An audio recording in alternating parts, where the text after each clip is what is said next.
HP college Falna की online क्लासों में मैं अरविंद सिंह आपका स्वागत करता हूं।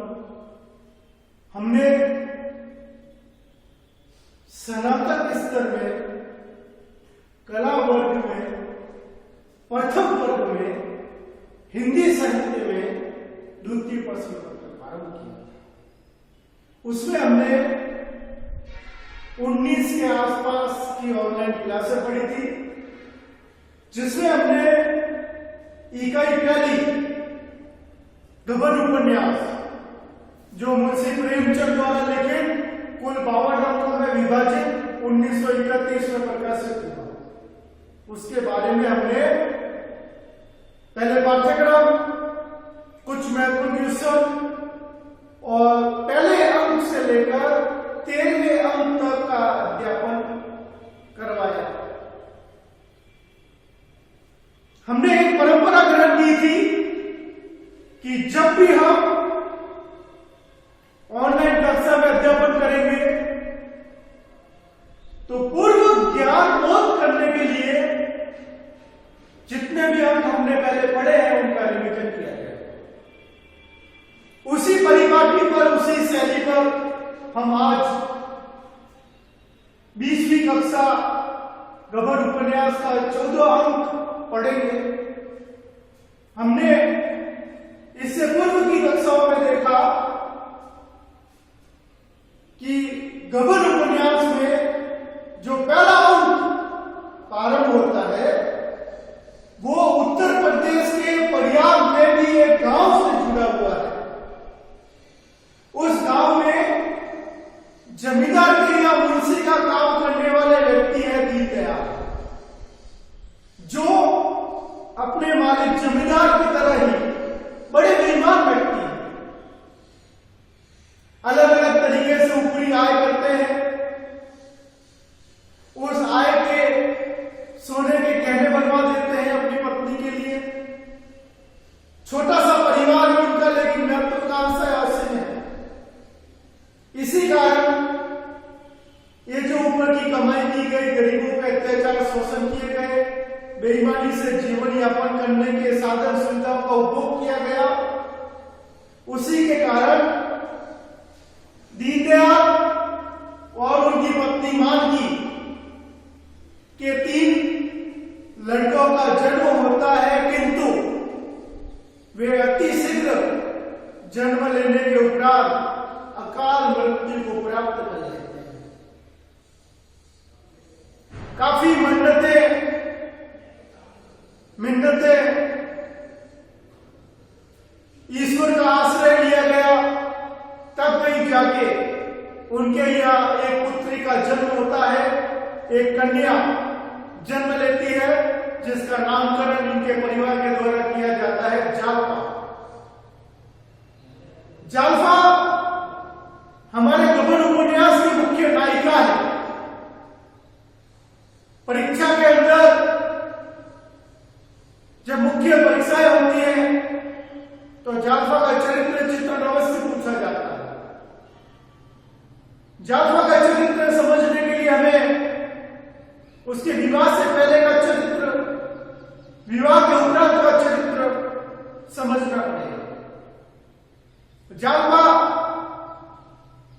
अपने माता पिता की इकलौती संतान है। लंबे अंतराल के उपरांत इनके यहाँ संतान का जन्म हुआ है, तो लाड दुलार थोड़ा ज्यादा ही जालपा को मिला, और इसी लाड प्यार के कारण जालपा थोड़ी ज्यादा चंचल वाचा हो जाती है, क्योंकि माता पिता की इकलौती संतान, परिवार में इकलौता बच्चा, पैसों की कमी नहीं, नौकर चाकर आसपास घूमते हैं, जो सामान चाहिए माता पिता उपलब्ध करवा देते हैं। तो बच्चे को बहुत ज्यादा आजादी मिली, अनुशासन का अभाव रहा, तो जालपा में कई सारी नकारात्मक चीजें अनिवार्य रूप से मिल जाती है। जालपा बचपन से ही गहनों की शौकीन है। खिलौनों से उसे लेस मात्र भी आकर्षण नहीं है। पिताजी जब भी बाहर जाते हैं तो अपनी पत्नी के लिए गहने लाते और अपनी पुत्री के लिए खिलौने न लाकर खिलौनों के स्थान पर कुछ अन्य आभूषण लेकर आते।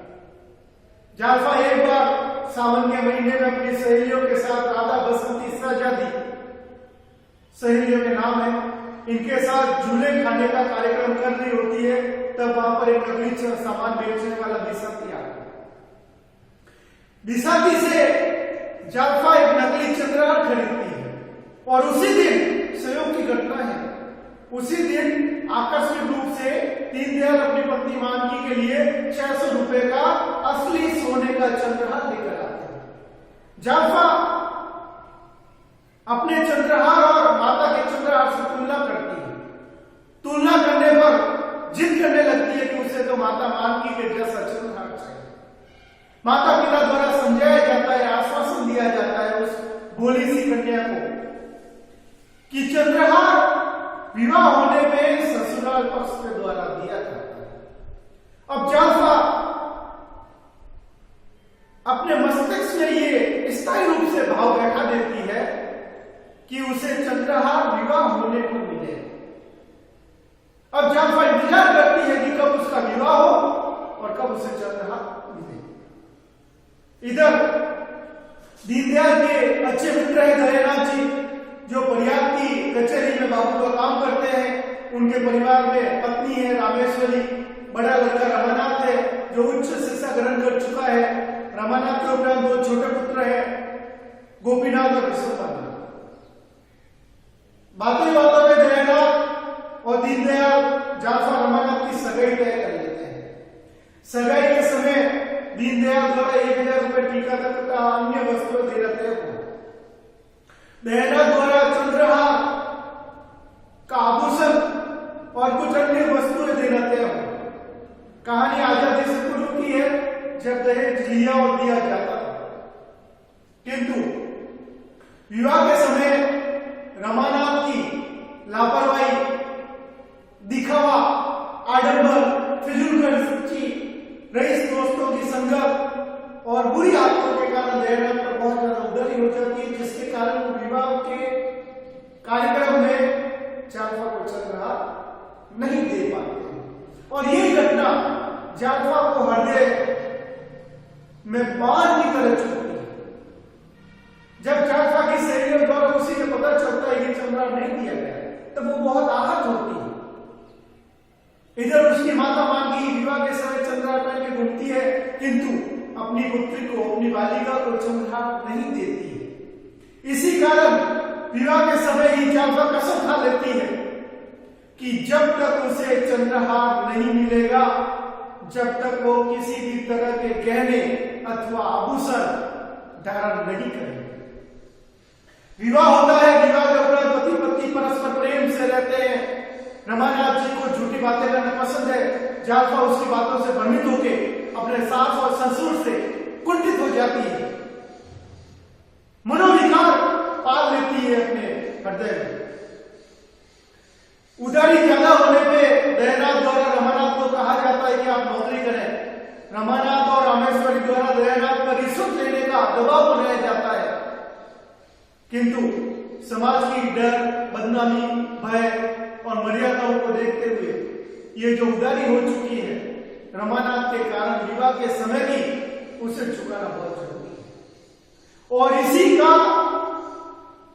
इसी समस्या का समाधान करने के लिए रमानाथ जी अपनी भोली भाली पत्नी जालपा का फायदा उठाते। एक रात जब जालपा सो रही होती है, तब रमानाथ जी उसके गहनों के संदूक की चोरी करके दयानाथ को लाकर दे देते हैं और दयानाथ उन अमूल्य गहनों को बहुत ही सस्ते भाव में बेच देते हैं और बेच के उस सुनार को देते हैं जो पुरानी उधारी मांगता था।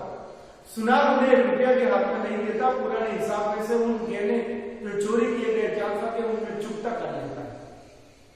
पुलिस में रिपोर्ट लिखाने का कहा गया जालपा के द्वारा, लेकिन रमानाथ ने खुद चोरी की थी और रिपोर्ट के सबूत से लिखा था। अब जालपा इस कारण बीमार हो जाती है, उसमें मनोविकार घर कर लेते हैं।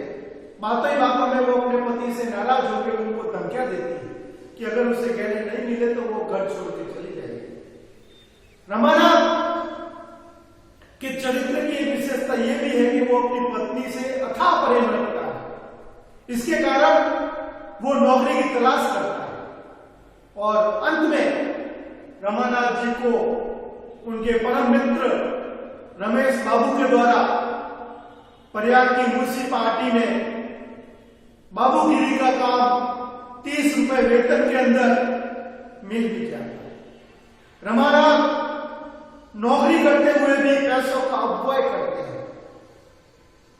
इसी कारण वो जालफा के लिए गहने नहीं बनवा पाते हैं, किंतु इस रिश्वतखोरी का, पैसों की फिजूल खर्ची का, अपव्यय करने का रमानाथ को एक फायदा हुआ कि जितने भी दफ्तर ऑफिस के अंदर कर्मचारी हैं सब रमानाथ से बहुत प्रेम रखते हैं, क्योंकि वो खर्चा भी बहुत करते हैं।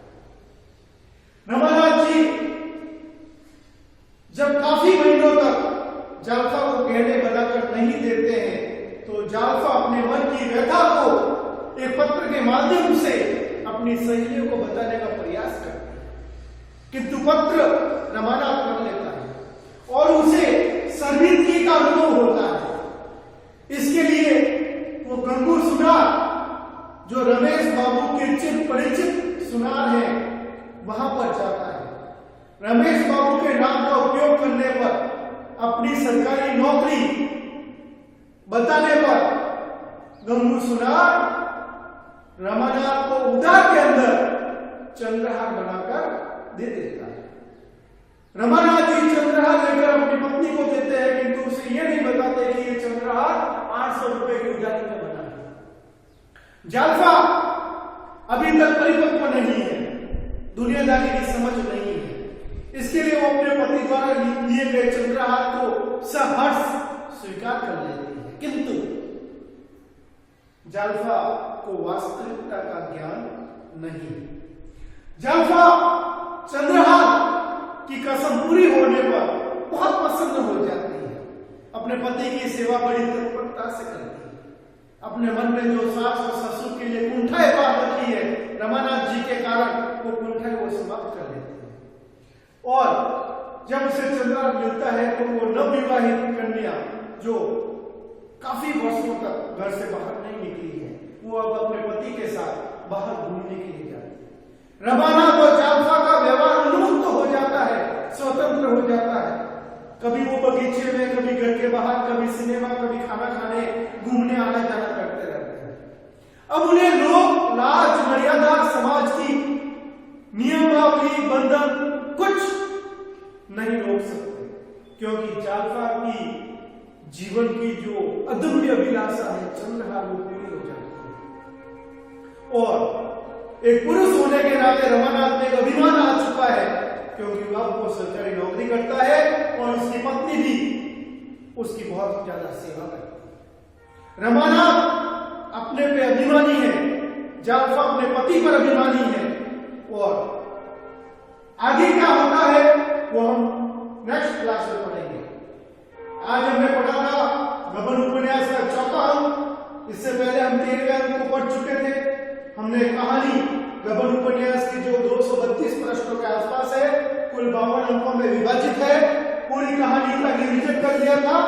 अगली क्लास में हम रमानाथ और जालफा के इस मुक्त व्यवहार से क्या परिणाम निकलते हैं, उनके कौन कौन मित्र बनते हैं, या उनके साथ क्या क्या घटना घटित होती है, उसके बारे में पढ़ेंगे। तब तक के लिए धन्यवाद। और गबन उपन्यास खरीदिए, पुस्तकालय से लीजिए और पढ़ते रहिए।